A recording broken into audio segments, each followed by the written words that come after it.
नमस्कार, आप देख रहे हैं न्यूज 18। आपके साथ मैं हूं कंचन डोगरा नेकी। पहाड़ों पर बर्फ की सफेद चादर नजर आ रही है। पिछले कुछ दिनों से भारी बर्फबारी और बारिश ने पूरे उत्तर भारत को कड़ाके की ठंड में जकड़ लिया है। पश्चिमी यूपी के कई जिलों में अचानक से ठंड बढ़ गई है।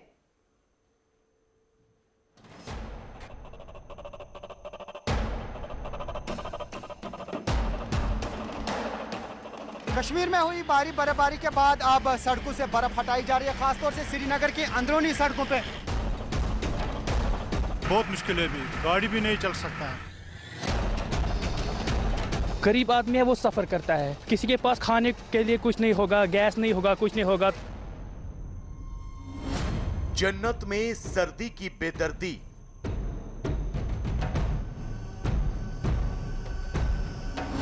ठंड से कांपता कश्मीर। श्रीनगर शहर में श्रीनगर म्युनिसिपल कॉर्पोरेशन के लोग अब फुटपाथों से बर्फ हटा रहे हैं। जनवरी में सफेद आफत, दुनिया का स्वर्ग इस वक्त कुदरत के आफतकाल की जंजीरों में कैद है। आसमान से गिरती बर्फ ने कश्मीर को अपनी आगोश में ले लिया है। दरख्तों की हरियाली खो गई है, सड़कें गायब हो गई हैं, घरों की छतों पर बर्फ की मोटी चादर बिछ गई है। ठहरा हुआ पानी जम गया है, गाड़ियों के पहिए बर्फ में धंस गए हैं। जहां तक नजर डालो सिर्फ बर्फ ही बर्फ नजर आती है। तो इस बर्फीली आफत से निजात पाने के लिए लोग जूझ रहे हैं। आज हम आपको कश्मीर में पड़ रही कड़ाके की ठंड और लगातार हो रही बर्फबारी की ऐसी तस्वीरें दिखाएंगे जो आपको हैरान कर देंगी। कुदरत का वो रूप दिखाएंगे जो दूर से तो आंखों को सुकून देता है, लेकिन पास जाने पर सिहरन पैदा करने लगता है। जम्मू कश्मीर में मौसम का बदला मिजाज आफत लेकर आया है। कश्मीर के ज्यादातर हिस्सों में भारी बर्फबारी से जनजीवन पटरी से उतर गया है। चौथे दिन भी कश्मीर घाटी देश दुनिया से कटी हुई है। श्रीनगर से लेकर राजौरी, बारामूला से लेकर अनंतनाग और शोपियां से लेकर पुलवामा तक सफेद अटैक ने लोगों का जीना दुश्वार कर दिया है। लोगों का घरों से बाहर निकलना मुश्किल हो गया है और जरूरी सामान की किल्लत हो रही है। सो अलग बर्फबारी कहो, हिमपात कहो या फिर सफेद आफत, पर्यटकों को रोमांचित करने वाली बर्फ ही फिलहाल कश्मीर के लोगों की मुसीबत का सबब बनी हुई है। श्रीनगर के हालात तो सबसे ज्यादा खराब है। जनवरी के पहले हफ्ते में हो रही बर्फबारी ने श्रीनगर को बर्फिस्तान में तब्दील कर दिया है। श्रीनगर में सीजन की सबसे भीषण बर्फबारी हो रही है। सड़कों पर बर्फ की मोटी चादर बिछ गई है। भारी भरकम मशीनों से बर्फ हटाने का काम हो रहा है। श्रीनगर नगर निगम ने 3000 कर्मचारियों को बर्फ हटाने के काम पर लगाया है। जहां मशीनरी नहीं जा सकती, वहां श्रमिकों को बर्फ हटाने के काम पर लगाया गया है। लेकिन मुश्किल का सबब यह है कि बर्फ हटती नहीं कि उससे भी ज्यादा बर्फ एक बार फिर इकट्ठा हो जाती है। कश्मीर में हुई भारी बर्फबारी के बाद अब सड़कों से बर्फ हटाई जा रही है, खासतौर से श्रीनगर की अंदरूनी सड़कों पे बहुत ज्यादा बर्फ जमा थी और अब इसे हटाया जा रहा है।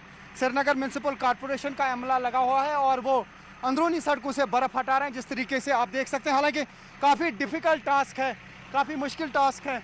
इनसे जानना चाहूंगा कि कितने मुश्किल टास्क है अंदर गलियों से बर्फ हटाना। बहुत मुश्किल है, बहुत मुश्किल है, भी गाड़ी भी नहीं चल सकता है। एक तो गाड़ियां भी इर्द गिर्द लगी हैं और आरएनबी सब कर रहा है इस वक्त। अच्छा, ये आरएनबी का है, ये एसएमसी नहीं कर रहा है। मशहूर डल झील का हाल देखिए। डल झील भी जम गई है। डल झील का ठहरा हुआ पानी बर्फ की शक्ल अख्तियार कर चुका है। कश्ती वाले अपनी कश्ती के लिए रास्ता तलाश रहे हैं। बर्फ की मोटी परत को तोड़कर आगे बढ़ने की कोशिश कर रहे हैं। कश्मीर घाटी में भारी बर्फबारी की वजह से लोगों की दिक्कतें बढ़ गई है। हालांकि जो टूरिस्ट हैं वो काफ़ी एंजॉय कर रहे हैं डल लेक जैसे एरिया में, लेकिन आम लोग जो हैं वो काफ़ी मुश्किलात में आ जाते हैं। देख सकते हैं आपके किस तरीके से लोग जो हैं पहले रास्ता क्लियर कर रहे हैं कश्तियों का और उसके बाद आगे बढ़ रहे हैं। और आप देख सकते हैं क्योंकि बहुत ज़्यादा बर्फ़ गिरी है इस पानी में और उसके बाद अब ऐसा लगता है कि डल लेक जम गया है और इसमें कश्तियों का चलना बहुत मुश्किल हो जाता है। अब आहिस्ता आहिस्ता ये बर्फ़ हटाते हैं और उसके बाद क्लियर कर देते हैं।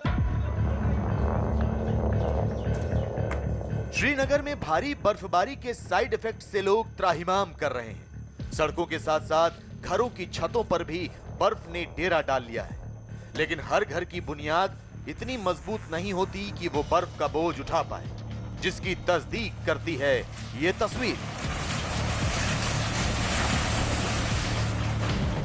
महज 5 सेकंड में ये 3 मंजिला घर जमींदोज हो गया। बर्फ का भार ये घर उठा नहीं सका और देखते ही देखते इसका ऊपरी हिस्सा टूटकर बिखर गया। लेकिन ये सिर्फ एक घर का हाल नहीं। श्रीनगर में भारी बर्फबारी की वजह से कई घर, होटल और रेस्टोरेंट की छतें मलबे में तब्दील हो चुकी हैं, जबकि श्रीनगर के अलावा अनंतनाग, कुलगाम, कुपवाड़ा और शोपियां में भी कई इमारतों को नुकसान पहुंचा है। बर्फ ने लोगों का जीना मुहाल कर दिया है, घर से बाहर निकलना दुश्वार हो गया है, लेकिन जरूरी काम के लिए सफेद अटैक का सामना करना भी मजबूरी है। लिहाजा इस समय श्रीनगर में सर्दी से बचने के लिए खास तौर पर बने जूतों का धंधा चल पड़ा है। इन जूतों को बनाने और बेचने वालों के चेहरे पर चमक आ गई है। कोरोना की वजह से बिगड़े आर्थिक हालात बर्फबारी से सुधरने लगे हैं। इस बार भी काम तो ठीक है, लेकिन जो अभी बर्फबारी हुई है इससे काम थोड़ा तेज हो गया है। और अब दिखा रहा है तो नेट पे हर एक को पता चल रहा है मौसम क्या है क्या नहीं है। अब तो दिखा रहा है कि 3-4 दिन बर्फ है कंटिन्यू, तो इससे और काम बढ़ गया हमारा। यहाँ पर काफ़ी ज़्यादा जो है सेक्शन वाइज हम इसको देखते हैं, गर्मियाँ, सर्दियाँ या मॉडरेट टेम्परेचर। यहाँ पर अभी अगर देखा जाए तो हैरिश विंटर चल रहा है, जिसको हम चले कलान बोलते हैं। चले कलान में जो है -7, -8 तक डिक्लाइन डाउन हो जाता है यहाँ पर टेम्परेचर। तो उसके लिए हमें ज़रूरत पड़ती है यहाँ पर जो शूज़ है जिसमें फर लगा हुआ होता है। तो अभी हर एक की नीड जो है यही शूज़ होता है। शूज़ बहुत इम्पॉर्टेंट है यहाँ पे, क्योंकि यहाँ पे बहुत बर्फ़ होती है। बर्फ़ में निकलना पड़ता है, फिर हम फर शूज़ लगाते हैं, वो हमारे पैरों को वार्म रखते हैं। इसमें दो राय नहीं कि बर्फबारी से इन व्यापारियों और कारीगरों की आर्थिक हालत सुधरी है। इसमें भी दो राय नहीं कि बर्फबारी से कश्मीर घाटी में खेती-बाड़ी और पानी की समस्या सुलझेगी। लेकिन यह भी एक हकीकत है कि हद से ज्यादा हो रही बर्फबारी ने लोगों के सामने मुश्किलों का पहाड़ खड़ा कर दिया है। जरूरी सामान लेकर आ जा रहे ट्रक जहां तहां फंसे हुए हैं। तो आपको बता दें कि कश्मीर लगातार चौथे दिन देश के बाकी हिस्सों से कटा हुआ है। श्रीनगर जम्मू राजमार्ग बंद है और भारी बर्फबारी के कारण लगातार तीसरे दिन हवाई यातायात भी निलंबित रहा। जम्मू श्रीनगर राष्ट्रीय राजमार्ग अभी नहीं खुल सका है। वहीं लेह श्रीनगर राष्ट्रीय राजमार्ग पर जितनी बर्फ पड़ी है उसे देखते हुए रास्ता खुलने की जल्द कोई संभावना नहीं दिख रही। उत्तर पाकिस्तान और उससे लगे हुए अफगानिस्तान के ऊपर में स्थित है। इसके कारण से अभी फिलहाल जम्मू कश्मीर में थोड़े बहुत बारिश हो रही है। साथ ही इसके जैसे ही आगे बढ़ने के साथ ही वहाँ पर ठंड है वो बढ़ने की संभावना है। साथ ही बर्फबारी होने की संभावना पश्चिमी विक्षोभ के जस्ट गुजरने के बाद में प्रारंभ हो जाता है। जाहिर है आने वाले दिनों में भी कश्मीर के लोगों को आसमानी आफत का सामना करना पड़ेगा और प्रचंड ठंड से हाल बेहाल रहेगा। तो आपको बता दें कि कश्मीर में फिलहाल पारा कैसे गोते लगा रहा है। बुधवार को कश्मीर के पहलगाम का अधिकतम तापमान 2.5 डिग्री सेल्सियस रहा, जबकि न्यूनतम तापमान -1.2 डिग्री सेल्सियस रहा। गुलमर्ग का न्यूनतम तापमान -3.5 डिग्री सेल्सियस रहा। श्रीनगर में न्यूनतम तापमान 0 से नीचे -0.9 डिग्री सेल्सियस दर्ज किया गया। काजी गुंड में न्यूनतम तापमान 0 से नीचे -0.2 डिग्री सेल्सियस रहा। कुपवाड़ा में -0.7 डिग्री सेल्सियस, तो कोकरनाग में न्यूनतम तापमान -1.0 डिग्री सेल्सियस दर्ज किया गया। जो आप बता रहे हैं वो बेसिकली तो जनवरी फरवरी का महीना है और हमारा जो विंटर सीज़न जो है भारत मौसम विज्ञान विभाग के हिसाब से वो विंटर सीज़न जनवरी फरवरी कहलाता है। और इसी पीरियड में अक्सर जो है ज़्यादा वर्षा और बर्फबारी होती है, और वो भी खासकर जम्मू कश्मीर में, क्योंकि जम्मू कश्मीर में मानसून का असर तो आता है मगर उससे भी ज़्यादा असर जो दिखाई देता है वो पश्चिमी विक्षोभ यानी वेस्टर्न डिस्टर्बेंसेस का विंटर सीजन में दिखाई देता है और उस समय यहाँ पर कड़ाके की ठंड पड़ती है। जाहिर है कश्मीर ठंड के दंड से कांप रहा है। बर्फबारी ने जन्नत में जिंदगी रोक दी है। लेकिन सिर्फ श्रीनगर ही नहीं बल्कि कश्मीर के दूसरे हिस्सों के साथ हिमाचल प्रदेश और उत्तराखंड में भी सर्दी की बेदर्दी से लोग त्राहिमाम कर रहे हैं। पहाड़ी इलाके सफेद आफत से पनाह मांग रहे हैं। एक छोटे से ब्रेक के लिए यहां पर रुक जाते हैं, जल्द लौटेंगे। ब्रेक के बाद आपका स्वागत है। अब आपको बताएं कि देश में बर्ड फ्लू के मामले लगातार बढ़ते जा रहे हैं। राजस्थान, मध्य प्रदेश, झारखंड और हिमाचल प्रदेश में इस बर्ड फ्लू वायरस को लेकर अलर्ट तक जारी कर दिया गया है। यह वायरस संक्रमित पक्षियों और इंसानों दोनों के लिए ही बेहद खतरनाक बताया जा रहा है। उत्तराखंड के बाद अब उत्तर प्रदेश में सीएम योगी के निर्देश पर अधिकारी एहतियात बरत रहे हैं। कई राज्यों में बर्ड फ्लू को देखते हुए यूपी में भी अलर्ट जारी कर दिया गया है। सीएम योगी ने स्वास्थ्य विभाग और पशुपालन विभाग को अलर्ट रहने के निर्देश दिए हैं। केंद्रीय मंत्री संजीव बालियान का कहना है कि बर्ड फ्लू को लेकर सतर्कता बरतने की जरूरत है। सिर्फ हरियाणा में एक पोल्ट्री फार्म में बर्ड फ्लू का मामला सामने आया है। ऐसे में राज्यों की सरकारों के साथ केंद्र सरकार लगातार संपर्क में है और हालात पर नजर बनाए हुए है। पोल्ट्री में सिर्फ हरियाणा से रिपोर्ट हुआ है और डक्स में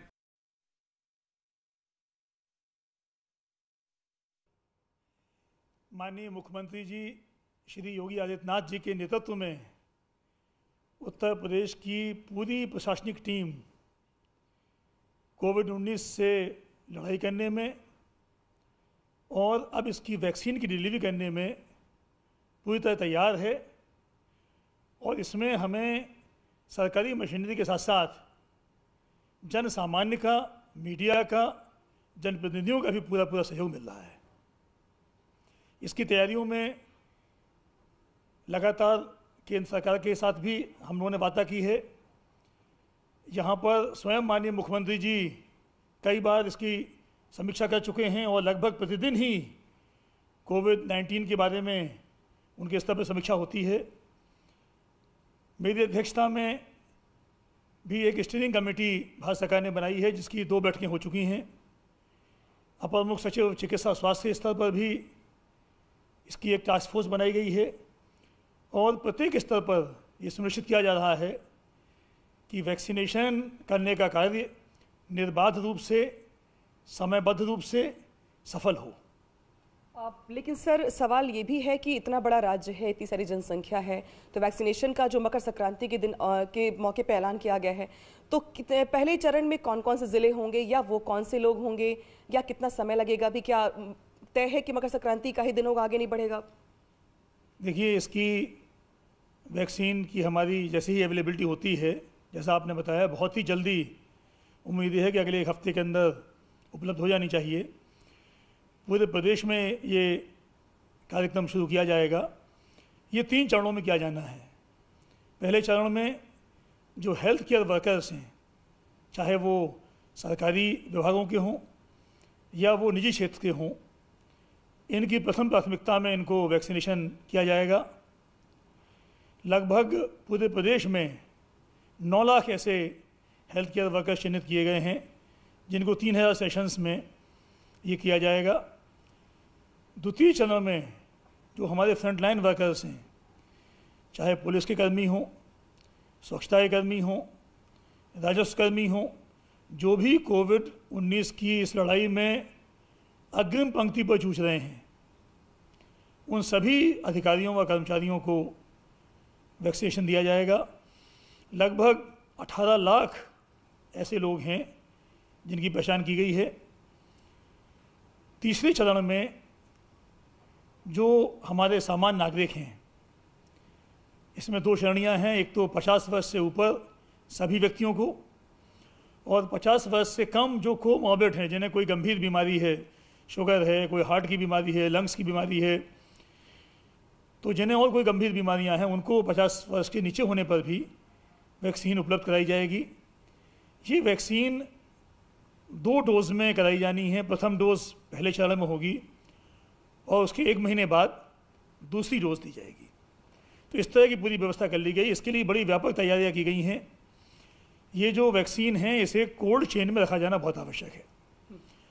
तो देश में जहाँ से वैक्सीन आ रही है, वहाँ से लेकर के प्रदेश स्तर पर, प्रदेश में सभी मंडल मुख्यालयों पे इसके लिए विशेष कोल्ड चेन स्टोरेज बनाए गए हैं। इसके अलावा फिर उन मंडल मुख्यालयों से जिला मुख्यालयों में जाएगी, वहाँ भी कोल्ड चेन की व्यवस्था की गई है, और जिला मुख्यालयों से ये फिर विकासखंड स्तर पर, अस्पताल स्तर पर जाएगी, जहाँ से फिर जिन गाँवों में वैक्सीनेशन के बूथ बनाए गए हैं वहाँ इसको ले जाया जाएगा। और सर, इस बीच लोगों ने ये भी सवाल खड़े किए कि भाई कितने पैसे लगेंगे वैक्सीन लगवाने के, सरकार की ओर से क्या व्यवस्था की गई है, गरीब आदमी के पास वैक्सीन कैसे पहुंचेगी? ये वैक्सीन सरकार की ओर से पूरी तरह निःशुल्क है, इसमें किसी को कोई धनराशि दिए जाने की आवश्यकता नहीं है। सरकार ने अपने ऊपर ये जिम्मेदारी ली है कि कोरोना से लड़ाई में आपने देखा होगा कोविड-19 के ट्रीटमेंट में भी निःशुल्क ट्रीटमेंट करने की व्यवस्था प्रदेश सरकार द्वारा की गई थी। माननीय मुख्यमंत्री जी के ये निर्देश हैं कि कोविड जैसी महामारी से प्रदेश की जनता को बचाने के लिए ये सब सुविधाएं निःशुल्क उपलब्ध कराई जाएं।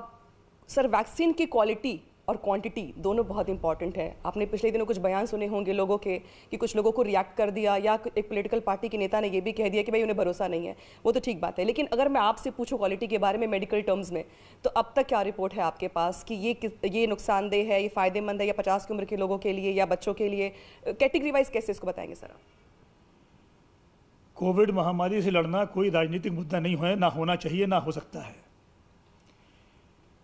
इसकी जो वैक्सीन आई है ये बहुत ही विस्तृत परीक्षण करने के बाद, जो इसमें ICMR की गाइडलाइंस हैं, स्वास्थ्य मंत्रालय भारत सरकार की गाइडलाइंस हैं, उसको पूरा करते हुए इसकी अनुमति भारत सरकार द्वारा दी गई है। ये वैक्सीन पूरी तरह सुरक्षित है, आजमाई हुई है, टेस्टेड है, ट्राइड है, तो इसलिए इसके बारे में कोई शंका करना मैं समझता हूँ निरर्थक है। लेकिन ये भी मैं कहना चाहूँगा कि दवा कोई भी हो, कई बार बड़ी छोटी से छोटी दवा भी कुछ लोगों को हो सकता है कि उसके छोटे मोटे रिएक्शंस हों। कोई भी दवा विश्व में ऐसी नहीं है जिसके थोड़े बहुत साइड इफ़ेक्ट या कोई साइड रिएक्शन ना होते हों, या किसी सीमित व्यक्ति को ना होते हों। तो अगर किसी व्यक्ति में कोई माइनर या मेजर रिएक्शन होता है जिसकी संभावना अत्यंत कम है, तो उसकी भी हमने पूरी व्यवस्था की है। वैक्सीनेशन के बाद आधा घंटे तक सभी वैक्सीनेटेड व्यक्तियों को वहीं वैक्सीनेशन सेंटर में अलग से रखा जाएगा, उनको चिकित्सीय पर्यवेक्षण में रखा जाएगा, और अगर उनको कोई रिएक्शन होता है तो उसके उपचार करने की व्यवस्था भी पूरी रहेगी। इसमें मुझे विश्वास है कि इसमें कहीं कोई बड़ी कठिनाई आने की संभावना नहीं है। और सर, शहरी क्षेत्र हैं, ग्रामीण क्षेत्र हैं, जैसे बड़े अगर शहरों की बात की जाए तो लखनऊ है, आगरा है, ये तो चलो फिर भी कमांड वाले ज़िले, लेकिन ग्रामीण क्षेत्रों में इसके लिए क्या टास्क फोर्स बनाया आपने? कितने लोग ऐसे होंगे जो लगे रहेंगे वैक्सीनेशन के काम में, और लगता क्या है कि कब तक पहुँच जाएगी सबके पास वैक्सीन? पूरे प्रदेश में हमने लगभग 76,000 वैक्सीनेटर्स चिन्हित किए हैं। लगभग 36,000 बूथ पूरे प्रदेश में स्थापित किए जाएंगे जहां पे वैक्सीन दी जाएगी। यहाँ पर वैक्सीनेटर की व्यवस्था, सुरक्षा की व्यवस्था और लोगों की पहचान करने की व्यवस्था की भी पूरी बात की गई है। बूथ में इस तरह की व्यवस्था की गई है कि एक तरफ से लोग आएंगे और दूसरी साइड से निकल जाएंगे। आने के पहले भी उन्हें वेटिंग रूम में इंतज़ार करेंगे, प्रतीक्षा करेंगे, और वैक्सीनेशन करने के बाद जैसा मैंने बताया उन्हें आधा घंटे के लिए चिकित्सीय पर्यवेक्षण में रखा जाएगा, ताकि अगर उन्हें कहीं कोई कठिनाई महसूस होती है, कई बार कुछ लोगों को केवल डर से भी कोई कठिनाई हो सकती है, उनके मन में कोई शंका है, उस शंका से कुछ लोगों को परेशानी हो सकती है, तो उनका निवारण करने के लिए भी हमारी टीम वहाँ मौजूद रहेगी। सर, इम्पॉर्टेंट ये भी है कि जो प्रेग्नेंट लेडीज़ हैं, और चाहे छोटे बच्चे हों चाहे बुजुर्ग हों, उनके जहन में तो जो सवाल वो हैं ही, लेकिन अधिकारियों के जहन में कितने सवाल हैं? क्योंकि ये भी सवाल खड़े हो रहे थे कि भाई टेस्टेड है क्या, और कुछ लोगों ने तो ये भी कह दिया कि भाई अधिकारी पहले लगवाएं, मंत्री पहले लगवाएं, पहले टेस्ट कर लें अपने ऊपर। तो आप कब लगवाएंगे सर? भारत सरकार ने प्राथमिकताएं निर्धारित की हैं कि किस क्रम में किसको लगाया जाना है। अगर भारत सरकार मुझे अनुमति दे तो मैं आज ही लगवाने को तैयार हूँ, क्योंकि मेरा पूरा विश्वास है कि ये वैक्सीन पूरी तरह सुरक्षित है। लेकिन प्राथमिकताओं में जैसे मैंने बताया कि पहले नंबर पर हेल्थ केयर वर्कर हैं, दूसरे नंबर पर फ्रंट लाइन वर्कर्स हैं, तीसरे स्थान पर हमारे जो 50 वर्ष के अधिक ऊपर के नागरिक हैं वो हैं, क्योंकि मैं स्वयं 50 वर्ष से अधिक हूँ, तो मैं सामान्य नागरिक के रूप में अपने नागरिकों के साथ ही वैक्सीन लगाऊंगा और मुझे पूरा विश्वास है कि इससे हम सभी सुरक्षित रहेंगे। सर, इस बीच लेकिन ड्राई रन का ऐलान फिर से कर दिया गया मुख्यमंत्री की ओर से कल कि भाई 11 जनवरी को फिर से ड्राई रन किया जाएगा। तो ये लास्ट ड्राई रन माने हम क्या 14 के पहले या मकर संक्रांति के आसपास एक बार फिर से कोई नया ड्राई रन करेंगे आप? ये ड्राई रन संपूर्ण प्रदेश में सारे केंद्रों पर होगा। अभी जो हमने ड्राई रन किए थे वो कुछ सैंपल बेसिस पे कुछ केंद्रों में किए थे और उनके बड़े अच्छे परिणाम आए हैं। तैयारी उससे बेहतर हुई है। कुछ स्थानों में अगर हमारी छोटी मोटी कमियां हैं उनको भी हमें सामने आया ताकि हम उसको आगे दूर कर सकें। 11 तारीख को जो ड्राई रन होगा ये बहुत ही व्यापक पूरे प्रदेश स्तर पर होना है और ये हमारे एक फाइनल वैक्सीनेशन कार्यक्रम को करने के लिए, सफलतापूर्वक करने के लिए एक इसका रिहर्सल है और ये रिहर्सल करने के बाद हम पूरी तरह आश्वस्त हो जाएंगे कि इसको हम पूरी कामयाबी से पूरे प्रदेश में लागू कर पाएंगे। उत्तर प्रदेश के सर 75 जिले हैं, बड़ा टास्क है। अब लोगों को क्या मैसेज देंगे अपनी ओर से? आपके वैक्सीनेशन को लेकर किस तरह से अलर्ट रहें, तैयार रहें और विश्वास रखें? मैं प्रदेश के सभी निवासियों से, सभी नागरिकों से अपील करना चाहता हूं कि जिस तरह उन्होंने कोविड-19 की लड़ाई में हमारा बराबरी के साथ दिया है, हमसे आगे बढ़ के साथ दिया है, उनके सहयोग के बिना इस महामारी का मुकाबला कोई नहीं कर सकता है, अकेले सरकार नहीं कर सकती है। मैं नागरिकों से अपील करता हूं कि इस वैक्सीनेशन के भी अभियान में एक तो अफवाहें कोई ना फैलाएं, अगर अफवाहें फैलती हैं तो स्वयं जानकारी करके सही जानकारी लोगों तक पहुंचाएं। मन में विश्वास रखें कि जो सरकार ने उनके लिए व्यवस्था की है वो उनके स्वास्थ्य के हित में है, उन्हें महामारी से बचाने के लिए है और साथ ही साथ वैक्सीनेशन केंद्रों में व्यवस्था अच्छी बनी रहे। जैसे हम चुनाव में करते हैं, लाइन से खड़े होते हैं, सोशल डिस्टेंसिंग का फॉलो करते हैं, मास्क को फॉलो करते हैं और हम सावधानियां पूरी रखते हैं। उन सावधानियों को रखते हुए, पूरा सहयोग करते हुए निर्बाध रूप से हम इसकी व्यवस्था में सहयोग करें और ये प्रयास करें कि जो भी लोग, जिन लोगों को भी वैक्सीन मिलनी है वो इस वैक्सीन को अवश्य लें। इसके लिए मैं अपील करता हूँ। बहुत शुक्रिया सर बातचीत करने के लिए। तो ये मुख्य सचिव उत्तर प्रदेश हैं आर.के. तिवारी, जिन्होंने जानकारी दी है कि वैक्सीन जिसका ऐलान मुख्यमंत्री योगी आदित्यनाथ ने कर दिया है उसका ड्राई रन भी चल रहा है। 11 जनवरी को लास्ट ड्राई रन होगा। ये वैक्सीन कैसे लोगों तक पहुंचेगी, आपको बिल्कुल इसके पैसे नहीं देने हैं। लाइन लगा करके बहुत इत्मीनान और विश्वास के साथ इस वैक्सीन को लेना है ताकि आप इस कोरोना जैसी महामारी से बचे रहें, सुरक्षित रखें खुद को। और अब इस कोरोना से जिस तरह से मुकाबला किया है पूरे उत्तर प्रदेश ने, उम्मीद इस बात की है कि वैक्सीनेशन के बाद सभी सुरक्षित होंगे, सेफ होंगे।